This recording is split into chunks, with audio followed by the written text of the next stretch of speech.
नमस्कार. शेतकऱ्यांसाठीच्या आजच्या महत्त्वाच्या ठळक बातम्या. शेतकऱ्यांना कांदा अनुदान मिळणार, राज्य सरकारने दिली निधी वितरणास मान्यता. लोकसभा निवडणुकीच्या तोंडावर शेतकऱ्यांना खुश करण्याचा सरकारचा प्रयत्न.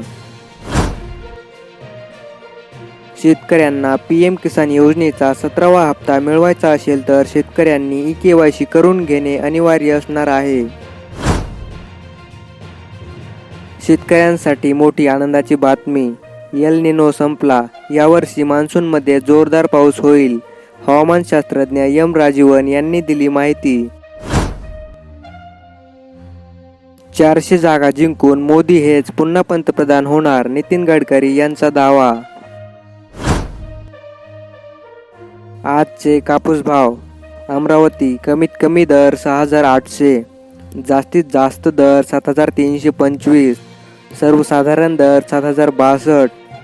अकोला कमीत कमी दर 7,700, जास्तीत जास्त दर 7,799, सर्वसाधारण दर 7,749.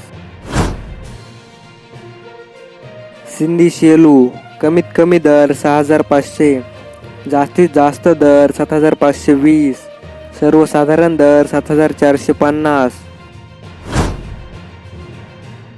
कर्जाची नियमित परतफेड करणाऱ्या शेतकऱ्यांकडून व्याज वसुली नको, सहकार विभागाच्या बँकांना सूचना. 75% पीक विमा कधी मिळणार? पीक विम्याच्या प्रतीक्षेत शेतकरी.